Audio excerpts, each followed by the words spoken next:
The person who is honest, condemnation can't do him any harm. যে ব্যক্তি সৎ, নিন্দা তার কোনো অনিষ্ট করতে পারে না।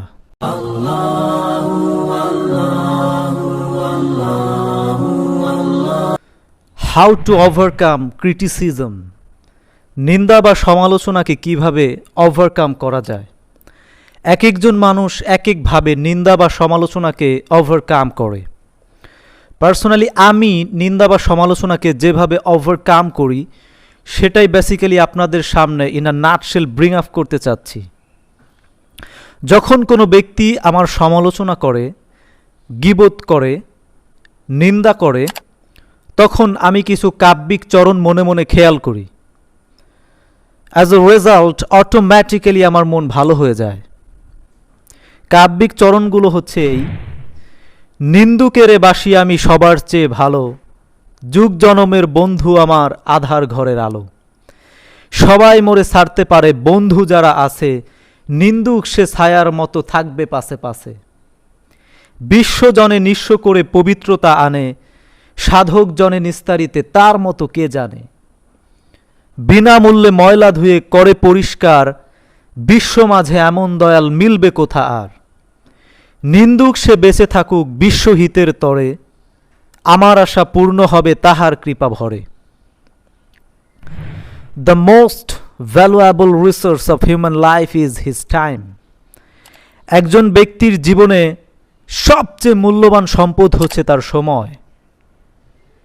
What is life? জীবন কি? Life is time. জীবনটাই হচ্ছে সময়। সময়ের মূল্য বুঝে করেন যারা কাজ, তারা আজ স্মরণীয় জগতের মাঝ। নিন্দুক ভাইদের আমরা কোনো বেতন দেই না, কোনো টাকা দেই না, কোনো পয়সা দেই না। বিনা বেতনে, বিনা টাকায়, বিনা পয়সায় জীবনের সবচেয়ে মূল্যবান সম্পদ সময় তারা আমার আপনার পেছনে ব্যয় করে, নিন্দা করে। তিনি চাইলে এই সময়টা নিজের পেছনে ব্যয় করতে পারতেন, নিজের সফলতার জন্য ব্যয় করতে পারতেন, কিন্তু তিনি তা করেন না। তিনি তার সময়কে ব্যয় করেন আমার আপনার কোথায় ভুল আছে সেটা দেখার জন্য। ফলে আমরা আমাদের ভুলগুলোকে বুঝতে পারি, আমরা আমাদের ভুলগুলোকে কারেকশন করে আমরা এগিয়ে যাই, আমরা সফল হয়ে যাই।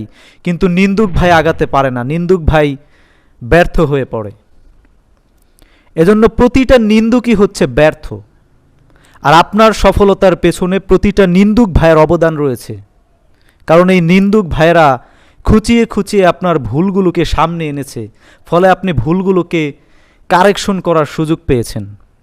এজন্য নিন্দুক ভাইয়েরা কিন্তু আমাদের শত্রু নয়, প্রতিটা নিন্দুক ভাই হচ্ছে আমাদের বন্ধু। নিন্দুক ভাইদের গালি দেয়া যাবে না, তাদের সাথে খারাপ আচরণ করা যাবে না। তারা নিজের খেয়ে নিজের পড়ে জীবনের সবচেয়ে মূল্যবান সময় আপনার পেছনে ব্যয় করে আপনাকে সফল করে। অবশ্যই তারা আপনার বন্ধু। এজন্য নিন্দুক ভাইদের কখনো খারাপ ভাববেন না, নিন্দুক ভাইদেরকে গালি দিবেন না, তাদের কষ্ট দিবেন না। সম্ভব হলে নিন্দুক ভাইদের বাড়িতে গিফট পাঠিয়ে দিবেন। ইমাম গাজ্জালি রহমাতুল্লাহি আলাই বসে আছেন। ইন দ্য মিন টাইম দুজন ব্যক্তি এসে তাকে বললেন, অমুক ব্যক্তি আপনার সমালোচনা করেছে, অমুক ব্যক্তি আপনার নামে গীবত করেছে, আপনার নিন্দা করেছে। What's your opinion about this? এ ব্যাপারে আপনার মতামত কি? ইমাম গাজ্জালি রহমাতুল্লাহি আলাই বললেন, আমাকে নিয়ে সে গীবত করেছে, ঠিক আছে, আমার পক্ষ থেকে তাকে কিছু উপহার সামগ্রী দিয়ে আসো। তারা বললেন যে আপনার নামে গীবত করেছে, কেন তাদেরকে উপহার সামগ্রী পাঠিয়ে দিব?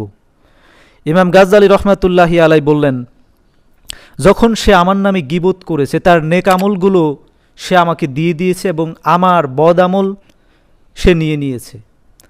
যে আমার এত বড় বন্ধু, আমি কি তাকে উপহার দিব না? এজন্য নিন্দা প্রতিটা মানুষেরই হবে, এমন কোনো মানুষ নাই যার নিন্দা হবে না। Sheikh Sadi Rahmatullahi Alai was born in 1210, the city of Shiraz in Iran. Sheikh Sadi Rahmatullahi Alai 1210 খ্রিস্টাব্দে ইরানের সিরাজে জন্মগ্রহণ করেন। তিনি বলেন, the person who is honest, condemnation can't do him any harm. যে ব্যক্তি সৎ, নিন্দা তার কোনো অনিষ্ট করতে পারে না। এজন্য সব সময় সৎ থাকার ট্রাই করতে হবে। আপনি যদি সৎ হন, আপনি সৎ হলে নিন্দা আপনার কোনো অনিষ্ট করতে পারবে না। সৃষ্টির শ্রেষ্ঠ মহামানব হযরত মুহাম্মদ সাল্লাল্লাহু আলাইহি ওয়াসাল্লাম, তার চেয়ে মহামানব আর কে হতে পারে? তার নামেও মানুষ নিন্দা করেছে, সমালোচনা করেছে, গীবত করেছে।